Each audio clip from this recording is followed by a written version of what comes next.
Hello, কেমন আছেন আপনারা? আশা করছি ভালোই আছেন। আচ্ছা, আপনাদের কি মনে হয় আজকের এই আধুনিক যুগে এই পুজো টুজো এগুলো কি বড্ড ব্যাকডেটেড? আপনাদের কি সত্যিই তাই মনে হয়? ওটা আমি সাজিয়েছি। তুমি সাজিয়েছ, সুন্দর হয়েছে। দাও দাও দাও। তো প্রশ্ন উঠে এসছে যে ইনুকে কি ফোন কেন দেওয়া হয় না? ইনু তাহলে ব্যাকডেটেড হয়ে যাবে। আর ইনুকে কি এগুলো আমরা সাজিয়ে গুছিয়ে শুটিং করি, না ইনু এগুলো মন থেকে করে? তো সে করে কি না এই নিয়ে একজন প্রশ্ন করেছেন। দিনকাল ঠাকুর, আমি বাবা বড্ড গোঁড়া। আমি ঘরের মধ্যে এত সুন্দর সুন্দর দৃশ্য দেখতে পাই কারণ আমি অন্তর থেকে আধুনিক, উপর থেকে নয়। ছোটো থেকেই ইনুকে অনেকেই ভাবে যে এখনই হয়তো ভিডিওর জন্য ইনুকে হয়তো পুজো টুজো এগুলো দেখানো হয়, কিন্তু তা না, আমরা ছোটো থেকেই ইনুকে ঠাকুরের মাহলের মধ্যেই রাখার চেষ্টা করেছি। কারণটা হচ্ছে আমি নিজে ফিল করেছি যাদেরকে ওই মোবাইল দিয়ে বাচ্চাগুলোকে মানে যেভাবে মানুষ করা হচ্ছে আজকের দিনে, আধুনিকতাটা আমরা নিজেরা তাদেরকে শেখাচ্ছি, সেতে ক্ষতি কিন্তু একটু বেশিই হচ্ছে, উপকার কিছু হচ্ছে না। আর যদি আপনারা মোবাইল ছাড়া বাচ্চাকে মানুষ করতে পারেন, ঘরের মধ্যে এরকম অনেক সুন্দর সুন্দর দৃশ্য দেখতে পাবেন। যদি ঠাকুরের শরণাপন্ন করে বড় করতে পারেন, তাহলে দেখবেন বাচ্চারা অনেক শান্ত, কাম। সে বড় হয়ে এখনও অনেক সময় আছে, সে আপনার জমানো স্বপ্ন, আপনার পুঁজিগুলোকে ধ্বংস করতে এসছে, না সে আপনার স্বপ্নগুলোকে আরও সুন্দর করে সাজাতে এসছে, তখন দেখা যাবে। কিন্তু ততক্ষণ আমাদেরকে আমাদের প্রাথমিক এই প্রচেষ্টা নিশ্চয়ই চালিয়ে যেতে হবে।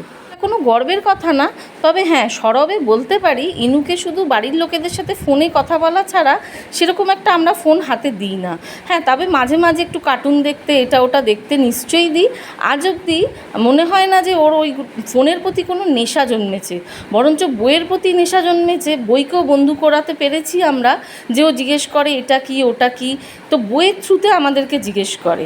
এটা কি ভালো নয়? এগুলো খুবই টাফ, বুঝেছো? এগুলো সব অলিম্পিকে খেলে।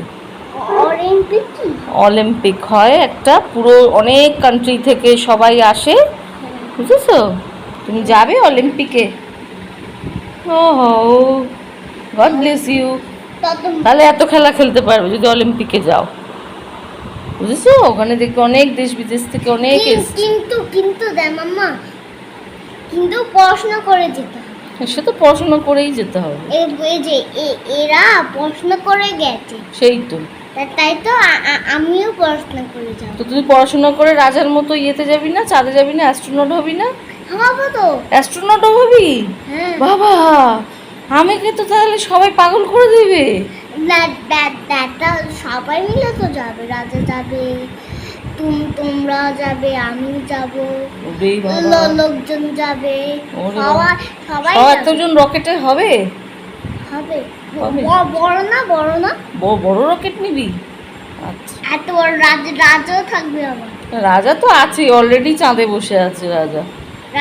রাজা খেয়ে দিয়ে বিকেল দেখবে চাঁদে চলে আছে, খেয়ে চাঁদে চলে আছে রাতে।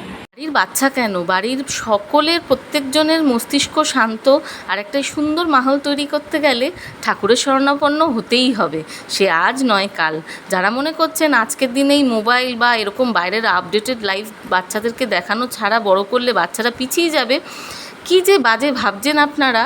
আমি একজন এরকম মায়ের সাথে পরিচয় হয়েছে দেখেই আজকে এই ভিডিওটা বানালাম, যে ইনু মোবাইল ইউজ করে না দেখে সে খুবই অবাক হয়েছিল।